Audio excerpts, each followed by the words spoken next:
share, and subscribe, and ring the little bell. Ring the little bell so you're notified when new videos drop. And it's under a week to go before the new season of Doctor Who.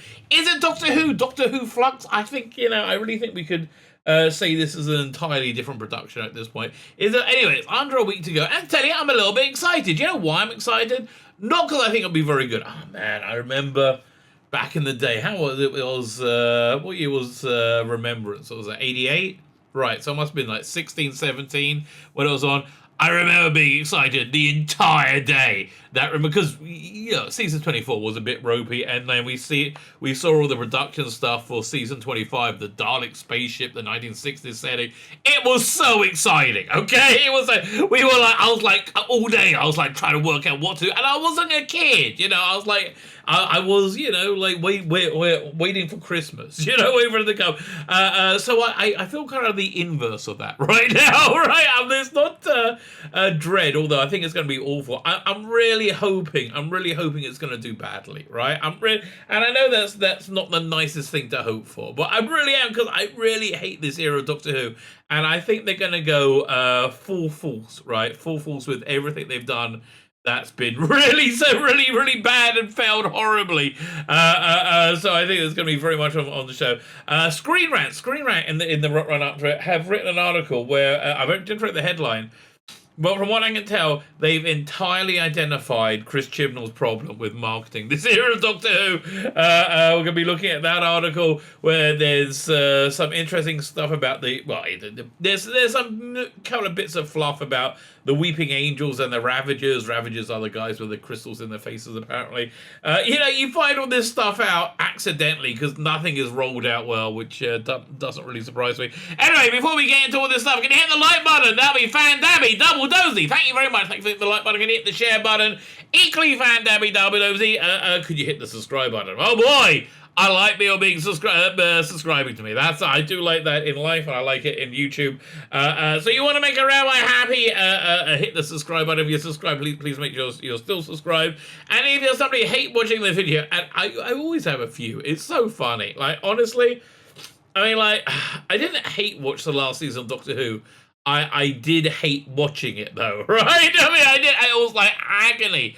But, I'm not going to go to somebody's channel to get mad and all like, oh, look at them say that. Like, why? It just seems like, what? Like, why? What am I getting out of this deal? But so if you are hate watching, please subscribe, because you're not going to want to miss any of the evil heresies that I'm going to say. Like, for example, I think, generally speaking, there are two genders. Yeah, okay, I said it, baby. That's it. Trans women, maybe not. I don't think they are. It's my personal opinion. I'm not giving a scientific pronunciation, but I think, generally speaking, penises are generally speaking male. So listen, if you found all that unbelievably offensive, I'm sure YouTube did. So again, please make sure you're subscribed. If you're not subscribed, hit the subscribe button.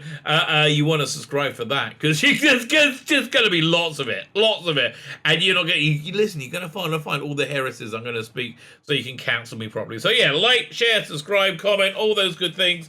Yes, that will all be great. What will not be great is the new season of Doctor Who. I think it's we're going to look at a couple of things here, right? And we're going to notice a trend, and then Screen Rant is going to explain that trend to you. So here, the first article we're looking at is Doctor Who. Weeping Angels have very different and very sinister role to play in Series 13. So this is interesting, because I always thought they were I'm sure they had the costumes on tap, right? I'm sure they already had the costumes, and they're popular, they're relatively easy. It seems an interesting one, though, to go with, because they're very, time-sensitive, baddie, heavily intimated to evolve from the Doctor's mother, or whoever that was supposed to be at the last Rosalind Davis episode. So they're a step up. They're not as insanely powerful as the Daleks, because they've just built up power, but they are insanely powerful because they are inherently powerful, right? So I always thought it was interesting in bringing these back instead of the Slitheen or Again, although I just thought the costume was what they had them on set, they had them on ready to go. Okay, that's what I was going to say. The Stoneface aliens are back, along with some new foes too. Ooh, okay. This is Lydia Molina White. They bring in Lydia Molina White every time Hugh Fullerton is out. I don't know, having some medical treatment to be able to cope with this constant shilling. Right, so he has some shilling. What's the word I'm looking for? A buffer, so he can look at himself in the mirror. That's why they will out Lydia Molina White. We have known for a little while that classic Doctor Who villains would be making comeback in the upcoming season 13, including terrifying weeping angels. Okay, but now, well, we've known because we saw the screen grabs and Phantom, right? But they haven't really announced it. They never announced it. It was just Stephen Moffat saying, "Oh yeah, by the way, on Instagram, there's the Weeping Angels." It's just weird. This whole thing is just weird. Speaking of which, things are just weird. I've been trying to work out when I'm going to be reviewing these. Right, when I'm going to be reviewing these. I thought it was going to be at 8:30. Initially, they had them scheduled for 8:30. Which is 10:30 for me, which is like, I'm not starting before 11 my time. No, I'm in bed by then. That's not going to happen. Now they're moving to 6:30. That means they're going to be done by, that's 8:30 my time. They'll be done by 9. I can go online by 10, right? I can go, that's 8 p.m. UK time. So anyway, so I said, fine, that's what I'm going to do. I then had a freaking nightmare because I went to my iPad to open up iPlayer. I have a VPN, so it looks like I'm in the UK and it works. So I opened it up and said, "Oh, you need to update iPlayer." No problem, I thought. No problem. Okay, so I get update. Then I got to sign in and to my UK iTunes account. I don't have a UK iTunes account. But my father did, right? My father did, or blessed memory, died a few years ago. So that he's the account I use to get iPlayer. So then I got to sign into my dad's account, right? He's been dead a good couple of years, right? At this point, I think coming up to 3 years, right? And I'm trying to remember what his damn password is, right? I can't remember his password. I go, finally, because I have his old laptop. This one of the few. I was able to. I pulled out his old laptop, fired it up, found the password, downloaded the new iPlayer, and then it wanted me to log in. I tried to log in as him because again I go on his license. I was like, okay, well, I guess that works for me. And I couldn't remember his password. Then I remembered. I didn't set up a profile for him. I said when he was alive. I set it up for me. I said, look, Dad, just use my remote to log in. So finally, I updated my iPlayer so I can watch it live. So at 8 o'clock Sundays is when I'm going to do my live recap review. I'm going to watch it so you don't have to. I'll tell you everything that happened. I'll take notes. I'll tell you everything that happened. And it's normally funny when you take notes on a Chris Chibnall script because it's so, because the Christian, what he normally does is try and hide the plot holes with spectacle. And this is all spectacle, which I think means there's going to be a lot of plot holes. But now, Doctor Who executive producer Matt Stevens, upper class twit, the runner-up upper class twit of the year, is of course Piers Wenger, has revealed a little more about what we can expect from the Stoneface aliens. It's quite interesting. It's quite an interesting development to the story. To their story, if you like. Oh God, don't do anything to their story. Oh God, no! Just have them be as like generic bad guys. Stephen teased in an interview shared by BBC. They have a very sinister role to play, and a very different direction. I wonder. The Weeping Angels. Okay, blah blah blah blah. Was he going to say anything else, or just saying what Weeping Angels are?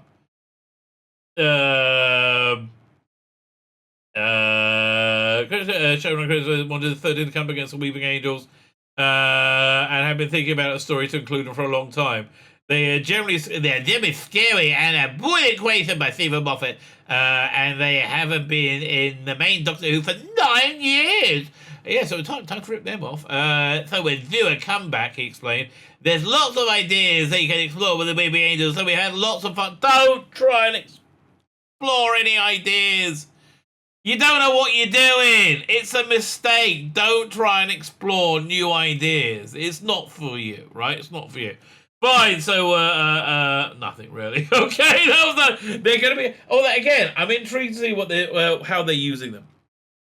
Because if you ever, what was it, Mission to Magnus, the unmade Ice Warrior story of season 23, which wasn't very good. And Big Finish did a adaptation. It really wasn't good at all. But the Ice Warriors were essentially just used as heavies in that, which is what I was kind of hoping they're going to do with the Weeping Angels. But again, none of this is canon in my head, or at least Russell Davis is going to come in and hopefully make it all okay, right? And that's an act of pure faith. Pure faith.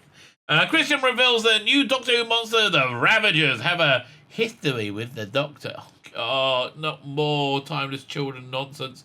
The Ravagers join a mix of old foes and new, blah, blah, blah, blah.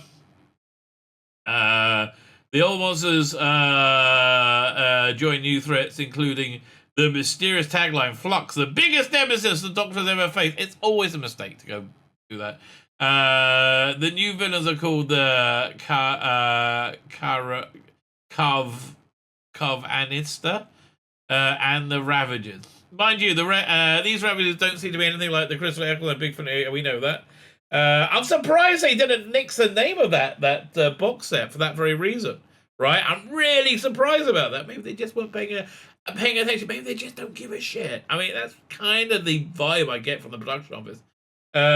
There's a couple of characters who we meet who are creatures from another dimension. Oh god, who have a history with the Doctor. Oh, so it's clearly a time together with the TARDIS child. But I even think this is giving away too much. Okay, because Chris. Here's what I want to suggest. The opposite. Go watch Seinfeld, which is a truly good television program. And one episode in it, George Costanza, the hapless George Costanza, realizes everything he thinks is wrong, right? Everything he does is wrong. Everything he thinks is wrong. So he decides to do the opposite. And that works. It works completely. Do the opposite, okay? I think they'll give away too much. Oh, God. I mean, he just has no idea of what a story is. Right, so maybe that might be why he's had trouble selling it. Based on the description, we think the blue-skinned, dapper dressed aliens picked in the official photo at the top of this page. Although, of course, we're just guessing this. Oh, they don't even know. Richard offers some insights into why he chose these aliens, saying, "I think you're always thinking who is interesting for the Doctor to come up against." No, you got to think who's interesting for the audience to see. That's the bit you're a little bit weak on. Who's going to reveal new things about the Doctor? We don't need. Oh, shut up. Oh, the Doctor is just kind of like one of those like non-moving characters, non-developing characters. They like the Doctor is set. Doctor is essentially set and is already who he is. He's like irascible but very, very clever, moral. Like he's got a few things going on. Like Judge Dredd, you don't really want Judge Dredd to go. You know what? I don't think. I think democracy is the way to go. We should go back to having presidents again and get rid of the judicial system. We don't. Like you want Judge Dredd to remain Judge Dredd. You want these iconic characters. You want Batman to stay Batman, right? There's no need. It's like I understand. Good storytelling involves character development. These franchise things, which have, I don't know, these larger-than-life characters. It's not really about those characters. We enjoy seeing those characters, but those characters have an air of artificiality about them, right? They're heroic archetypes, which is another thing that always confuses them. But with villains and monsters, you're generally looking at an interesting visual, an interesting idea, and so how'd you tie that into Tim Shaw?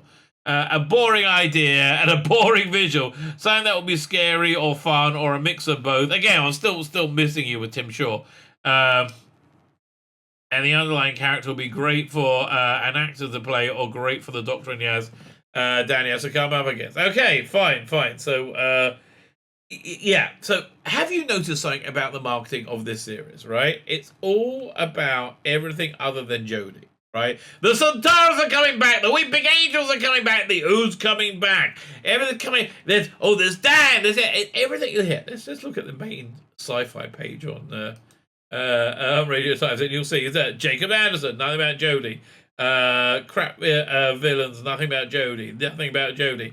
Finally, I have a picture of Jodie, but it's really the biggest memories that they ever faced. Doctor Who previously hints follow-up to timeless children. So this was a mistake, right?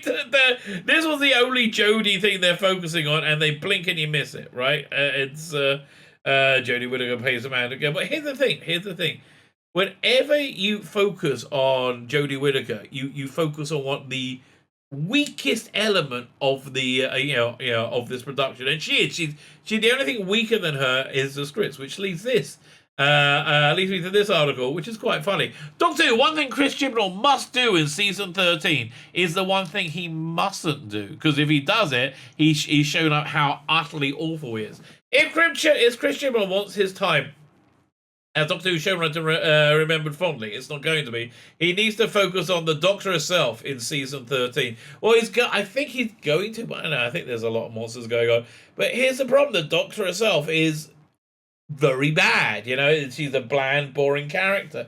It's incredible, really, because we've seen the same thing play out, and across so many vectors. The simplistic expression is "go woke, go broke," right?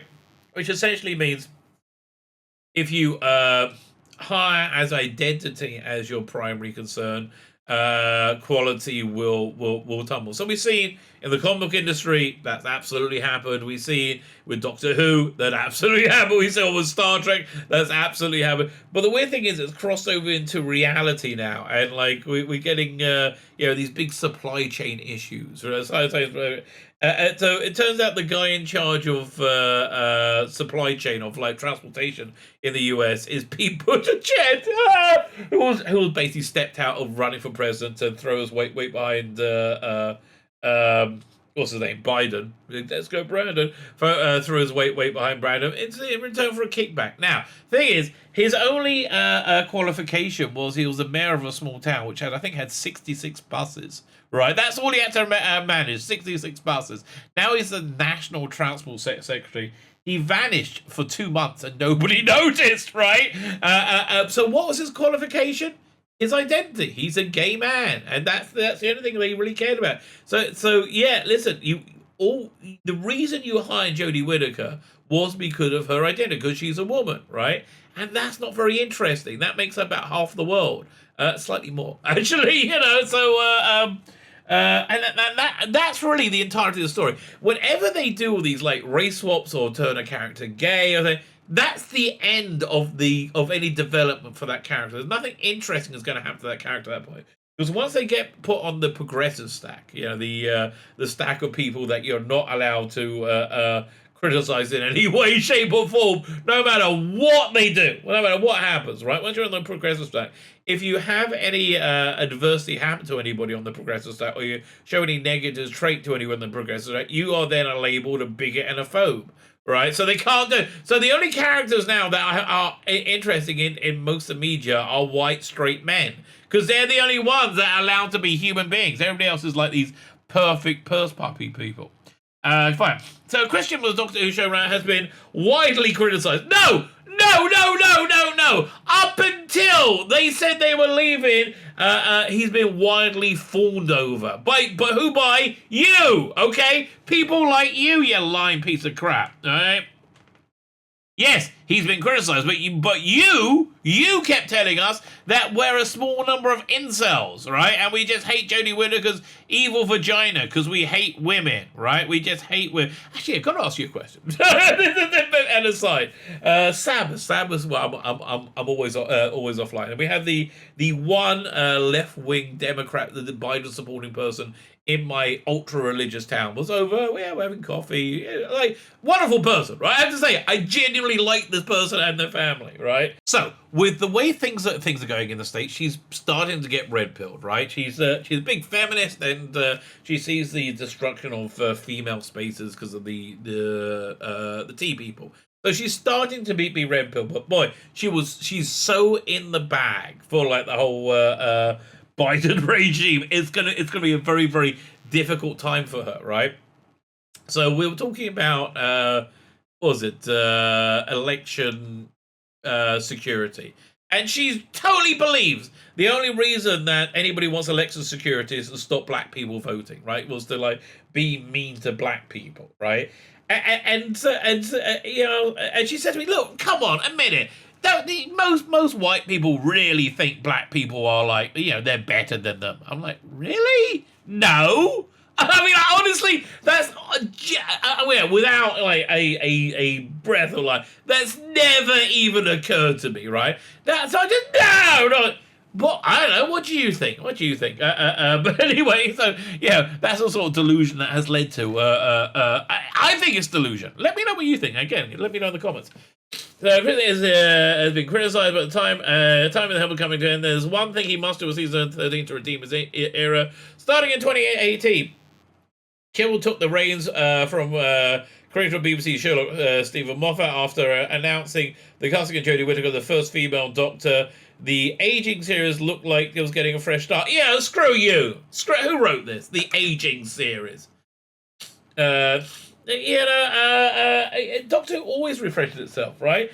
I'm sorry that around 2018 the world was in the middle of going reinstituting racism as segregation, right? I'm sorry that went down, but like that didn't make the series aging. Yeah, and if anything's aged the series, is trying to make it contemporary, right? That hasn't aged it well. After announcing Jodie, 3 years later, it's been announced that Chibnall and Whittaker are both making their exit, and the original showrunner of the revived Russell T Davies is set to come back to the take the wheel back in 2023. What bigger admission of total failure could you have other than that? But no, let's just skirt right by it. Well, loved by some, not many. I mean, again, 75% less people than in 2018. Chibnall's finished Doctor Who has received major criticisms from the show's fan base. You told us we didn't exist. You told us we were just an icky-wicky clump of piss babies, right? I think you were the icky-wicky clump of piss babies, actually. Fan base and audience at large. More, yeah. Why? Because it's shit. It's not hard to work out. You know, what was it?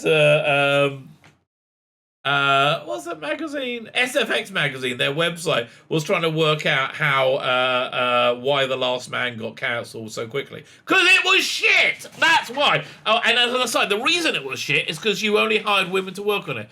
Not that women are incapable or going to produce shit, but if you restrict your labor force to by 50%, then the quality is always going to fall, right? Always going to fall. Whether it was due to the uneven quality of writing, no, it wasn't uneven. It was universally awful, right? I don't think it ever stopped getting bad, right? It was universally terrible. Or Chibnall's controversial change to Doctor Who canon. The last 2 seasons have widely reviewed as a step back from the series. Yes, ergo Rusty Davis coming. Yes, I understand. Why? Because all that Jodie Whittaker is her Doctor is that she's a woman. There's nothing else about her, right? There's like, whenever you gender swap, race swap, turn somebody gay, that's all they are, right? Superman now, they just turn Superman bisexual, which means he's gay, which means he's gay. That's it. That's the end of his story, right? And that really was the end of Jodie Whittaker's story. Now, I said at the beginning of this video, right, or early on, that the Doctor is a reasonably unchanging character. That would be fine, but but now they chose to change that character into making a lecturing buffoon, right, rather than anybody you could really quite admire. Whether due to adding quality of the writing, controversial changes due to Doctor Who, and the last 2 seasons have largely been a step back, with Chibnall leaving Doctor Who after Series 13, as well as a series of specials 2022. It's amazing how many people have forgot about the specials coming 2022. I was listening to Clownfish TV video this morning about Doctor Who. And it was like saying, it's a last run of 6 episodes. No, they'll be dancing in the streets if that was happening. It only gives him 1 season and some to change really the makeup and impact the finish of his tenure on a high note. Yes, but you can't focus on Jodie Whittaker, right? Because she's awful. She was hired to be a woman, and that's it. And that's it. You know, and she's done that. Right? And she's certainly done that. But that's again, that is it. Chibnall must show his vision of who the 13th Doctor is and what makes her incarnation special. She's a woman. That's the end of the story, right? That is it. Okay, that's your problem. That is your problem. While many viewers are all too eager to see a new writer or an old writer running Doctor Who, still most are sad. No, what? Most are still sad to see 13 go. No, they're not. No, then again, citation. What? Most are sad to see it. That's like saying you're getting a rectal exam, right? And you got, you get the doctor has to go in, maybe 3 fingers, like, whoa, it's all up there, and then he finally takes his fist out your ass, and then you go, well, I'm sad to see that end. No, I'm not sad. I'm very, very happy. And again, if you're somebody who likes to hear a Doctor, God bless you, baby. Not for me. Normally, I like the Doctor to be a anti-authoritarian genius rather than a bumbling moronic conformist. You know, and generally speaking, I don't find bumbling moronic conformists that compelling. I'm surrounded by them in real life. I prefer heroic characters that are heroic, right? Unlike Jodie Whittaker's Doctor. Still sad to see 13 go, no, we're not. There's a genuine love for Whittaker as a woman. No, there isn't. And a strong desire to see a Doctor succeed. Well, I had that desire, but like how much can you screw up and openly hate your audience before you damp that? Actually, you probably could have got away with that had you not made relentless shit. But you made relentless shit, and I think that was just that was the straw too much that broke the camel back. They don't know where strong answers. Despite the affection, 13th person has been taken a backseat in her run thus far, leaving audiences with the vague, inconsistent notion that Chibnall's vision of who the Doctor is. Yes, the Doctor's a woman. There's nothing else to add. That's it. Okay, that is it. More than anything, 13 needs one big moment to define this incarnation of Doctor. They tried over and over again. The problem is they have Jodie Whittaker playing it. I mean, don't you remember she was going to bravely sacrifice herself to destroy Gallifrey and then send a fam away in another TARDIS, and then she's found the old bloke from Game of Thrones. So it's like, yeah, okay, you can do it instead. But that was supposed to be a big moment. There was a lot of opportunity for big moments. That she's failed to deliver might have something to do with her abilities, which are, I think, low. It's not without presence. Stephen Moffat was a controversial showrunner in his own right. That's true. Matt Smith's era as the 11th Doctor wasn't without its blemishes, but he had the wonderful central performance of Matt Smith, and you knew who his Doctor was after the first episode, right? But few forget the moment in the episode. Yes, when 11 said to the Legion of Invading Aliens, that whole scene, right? When he said, "Scan, do you know who the Doctor is?" He's changing, right? You see, you saw all the Doctors and monsters. That was brilliant. And then he steps out. Basically, that was brilliant, right? That defined. And it's not like Whittaker hasn't had that opportunity, right? It's just, she's shit. I don't know what to tell you. She's not very good at the job. How is this tricky to understand? I don't, really? I mean, I'm going to say, she's the Joe Biden of Doctor Who's. She's not very good, okay? She's not very good at her job. She's the Pete Buttigieg of Doctor Who's. Not very good, right? And also hard because of her identity, right? When it basically runs. Similarly, no one forget the Ninth Doctor declaration that justice once, everybody lives. That is actually definitive of the Ninth Doctor, right? Just as was, everybody lives. Is a Ninth Doctor? I guess we'll call him. I mean, he's really the 10th Doctor now. But okay, whatever. Or the gazillionth Doctor. From the Doctor Dancer, it's whether it's 11's flamboyance, pluck, or 9's wounded optimism. It was hope. It was the first time that you could see this character having hope of a better tomorrow, right? Of things working out well. It was wonderful. That's why it defined the era. Make what's unique about the incarnation of Doctor. Well, also you got to understand that Whittaker has put zero effort and work into defining who her version of the Doctor is, right? Matt Smith watched a story from each Doctor, and he nailed it because of it, right? Absolutely nailed it.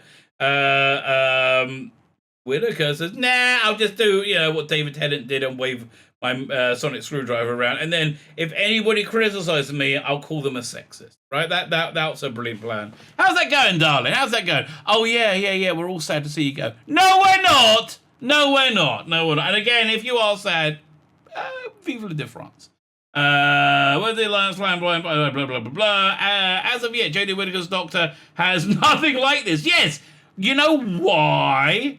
Because it's Jodie Whittaker, and she can't do that. It's the same reason. It's like saying, Tzvi Lebetkin, the rabbi from another planet, has, as yet, not successfully performed brain surgery. Yes, that's right, because I don't have the ability to do that. Yeah, as yet, Tzvi Lebetkin, the rabbi from another planet, can't drive a car. Yes, I've never learned to operate a motor vehicle. I can fly a TIE fighter, but I can't drive a car.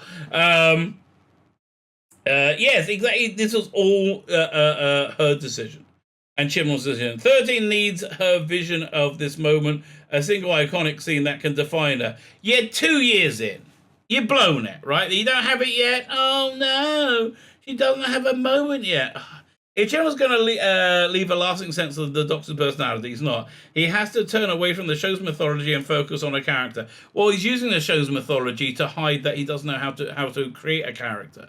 Right? So, it's hard to, you got to stop hiding and do this thing that you're hiding from. But I can't do it. I know. So that's why you're hiding. Doctor Who's Timeless Style retcon has thrown a monkey in the wrench in the show's overall canon, but the actual significance to Jodie Whittaker's Doctor has been unclear. Well, this is what it's about. I mean, she's going to have a lot of scowly face. Like, ooh, I don't know who I am. I mean, I remember that time when I met Dr. Ruth and I didn't know who she was and she didn't know who I was, but we both knew we were a doctor.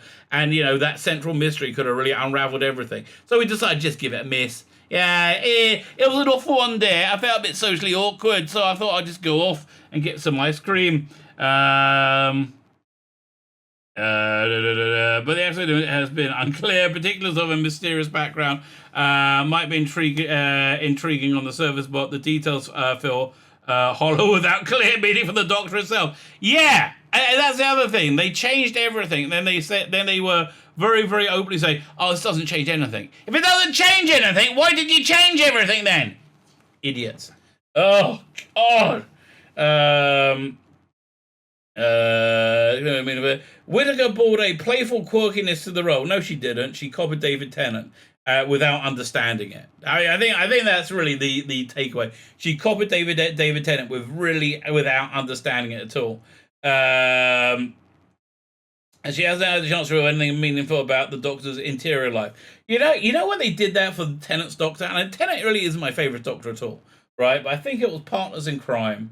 The Doctor's researching something like the adipose or something or other, and he's like, "Oh, look at it!" He's like reading, and he's like says it out as if to a companion, but there's nobody else there. And you have a shot where you pull back and you see he's alone in the TARDIS, and you feel how alone he is, right? And you get an idea of what's it like your everyday life is being the Doctor, right? We're going to but has no anything mean about the Doctor's interior life. Chibnall needs to resist the urge to become even further entangled in show's lore, and instead give Whittaker a chance to portray the personal journey at the center of the show. And that's their problem. They can't do that. They cannot do that. Why? Whittaker can't do that. She doesn't have the acting chops to be able to do it. She doesn't have the acting chops to be able to portray this character as being something real. because she can't convince herself it's real, right? I understand it's not real, but that's the job of acting, right? You need to be able to pretend things with some degree of authenticity. Chibnall's era of Doctor Who is always going to be viewed with mixed feelings. No, not for my mate. Sheer hatred. But still has a chance to leave one solid season behind. Yeah, good luck with that, mate. Good luck with that. Although, I tell you, the serialized format is much better for Chibnall. But he'll still screw it up. Okay, he will still screw it up. Viewers want to love Jodie Whittaker's Doctor. No, I wanted to, but she's been so hateful, I don't anymore. And while they may never change their minds about the Timeless Child, the show is more than just one reveal. No, it's not even one reveal. Again, the show is Doctor Who's a lady. That's it. That's the end of the story. Doctor Who's a lady and infinite and not a white bloke. Okay. If Chibnall can change calls and give her some material, she needs to see, but she can't relate it. Right? There's no way she'll be able to give over that material. I mean, no way. I don't think there's any way she'll be able to give over that material in any convincing manner whatsoever. If there's still time for the 13th Doctor herself to become the best part of his legacy. Is there time? Not really. I mean, the destruction he's done to Doctor has been massive, right? Absolutely massive. That's his legacy. Just like... foolishness and futility, right? Pandering to a tiny group of people who are completely insane, right? And don't get me wrong, Rossley Davis definitely likes pandering to exactly the same group of insane people. I just think he's got this built-in talent and understanding of humanity that he can't make the mind-numbing shit that this has been, right? That's just where I am. I guess we're gonna find out in a couple of years. Oh God. Anyway, Doctor Who comes back on. We're under a week away. Am I excited? No. No, I'm not excited. I was excited at the beginning because you see how bad it will be. Now the crushing realization of how bad it will be is coming. How bad is it going to be? Thus far, and that's why I think we can be pretty sure it's going to happen, Chibnall has always exceeded all expectations on Suck. Right? He's always exceeded. He's always been a lot worse than you thought he was going to be. If it's any good, maybe Rossley Davis is co-writing it a bit. I kind of doubt that. I do kind of doubt that. But I guess we're going to find out soon. My name is Tzvi Lebetkin, the Rabbi from another planet. Please like, share, and subscribe, and ring that little bell. Ring the little bell so you're notified when new videos drop.